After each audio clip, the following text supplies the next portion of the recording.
Assalamu alaikum, karibuni jikoni kwa Aroma Zanzibar. Leo nawaletea mapishi ya wali mzuri wa rangi, wali wa rosti la pilipili boga na kuku wa harissa.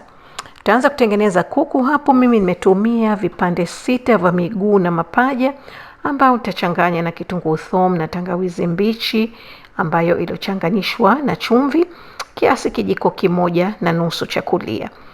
Na unaweza kutumia kuku sehemu yoyote, na ni vizuri zaidi kama utatumia kuku mzima kwa resipi hii. Tushakutengeneza hapo, tutaweka sauce yani pilipili ya harissa ambayo nimeshaonyesha kiasi miaka 2 nyuma. Nitawaekea link hapo chini.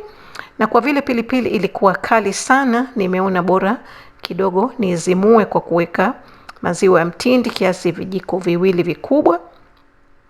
Na haya maziwa ya mtindi yatasaidia pia kulainisha kuku na pia kumfanya asikauke sana na awe na yani maji na awe mtamu. Kwa hivyo tutapaka sauce yetu hapo vizuri. Na resipi ya kuku huyu sio lazima ulie huo wali nitakaoonyesha. Unaweza kupika ukalia kitu chochote utakachopenda. Kwa hivyo utamfunika hapo, utamweka kiasi saa au zaidi mpaka utakapokuwa tayari kumpika. Sisi tutaanza hapo kutengeneza sosi ya mboga zetu. Kwa hivyo nimetumia mafuta ya alizeti kiasi kijiko 1.5 na kitunguu hapo cha kiasi robo kikombe. Takaanga kwa moto wa kiasi. Alafu nimeweka bizari ya uzile, yani bizari ya unga ya bizari nyembamba kiasi vijiko 2 vidogo. Na sikutumia bizari nyingi kwa sababu nimetaka ladha ya pilipili boga itokee kwenye chakula. Alafu nimeweka kitunguu thom hapo kiasi kijiko 1 kidogo. Tutaendelea kukaanga kidogo hivi. Alafu taeka nyanya. Mimi nimezichemsha nyanya zangu na kuzitoa maganda na kuzisaga. Zilikuwa kiasi 3, hazikuwa za kutosha, kwa hivyo nimeongezea nyanya ya mkebe. Kwa hivyo kama utakuwa una nyanya ya kutosha, sio lazima kuongeza nyanya ya mkebe, au unaweza kutumia nyanya ya mkebe pekee. Alafu nimeweka na pilipili manga hapo kidogo na chumvi. Nyanya zangu zilivyokuwa zimeshaiva ndo nimeweka nyanya ya mkebe ambayo inaitwa tomato sauce, lakini sio ile tomato sauce ya kulia. Hii ni tomato sauce ya kupikia kiasi robo kikombe.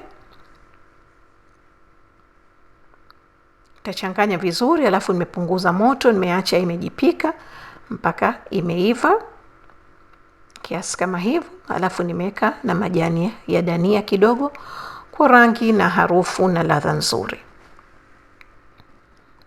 Alafu nimezimia. Sasa hivi tutaanza kupika mboga zetu na pilipili boga, na pia nimeweka biringanya ambayo sio lazima, lakini nilikuwa nalo, sikutaka liharibike. Nimeweka mafuta hapo kidogo na nimeroast kwenye oven. Kwanza nimeweka pilipili nyekundu hapo ya unga, alafu nimeweka chumvi kidogo, yani nimenyunyizia, alafu na unga wa bizari ya uzile, yani bizari nyembamba. Mimi nimeroast kwenye oven kwa moto wa juu pekee.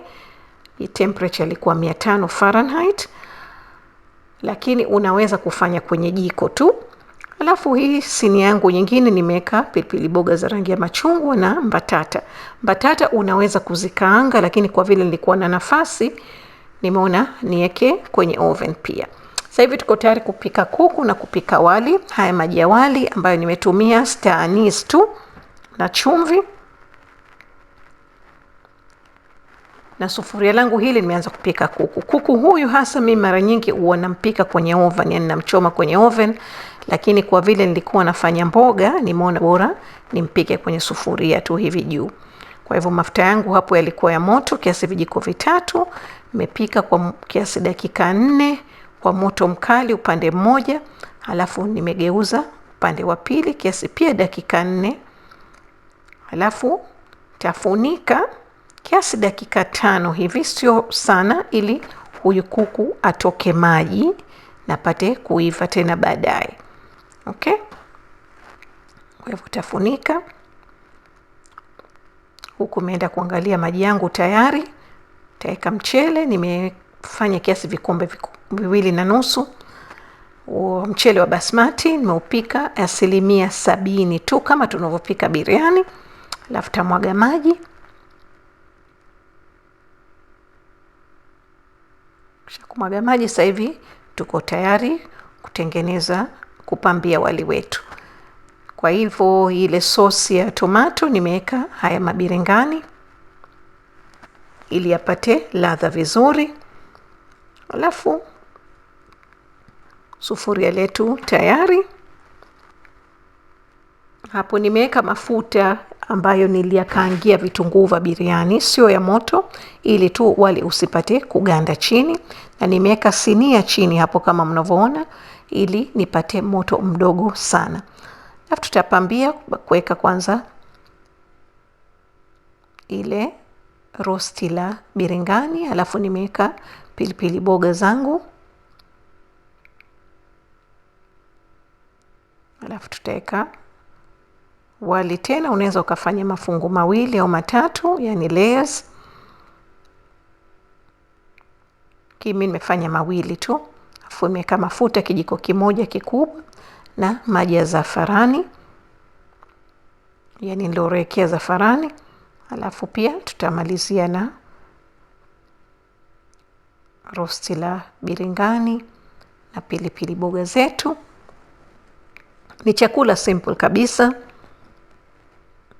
Alafu tafunika, utaacha moto mdogo mdogo kiasi dakika 20 hivi au 30. Hapo tutafungua kuku wetu. Alafu nimezidisha moto, nimempika kiasi dakika 5 hivi, mpaka sikutaka akauke sana, yani kiasi tu, nimetaka rojo rojo kama hivyo. Sasa hivi tuko tayari kupakua. Chakula chetu tayari kama mnavyoona, kimependeza na kilikuwa kinanukia sana na kina rangi nzuri kama hivyo mnavyoziona za kuvutia.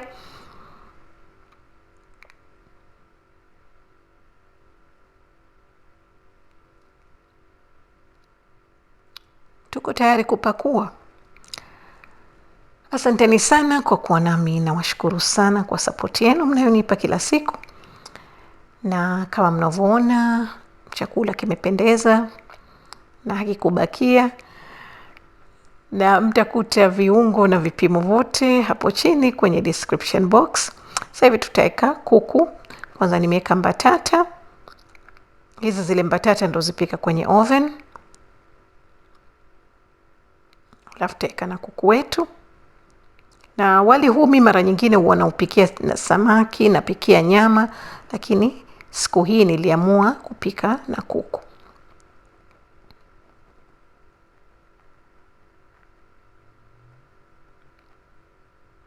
I hope mtapenda recipe na mtajaribu. Nitapenda kuona mirejesho yenu. Tutamaliza kupambia na mbatata, tutamwagia na majani juu ya gilgilani kupata majani ya gilgilani, dania, kupata rangi nzuri. Kwa mapishi zaidi, karibuni Aroma Zanzibar, na watakia siku njema. Asanteni sana. Kwaherini.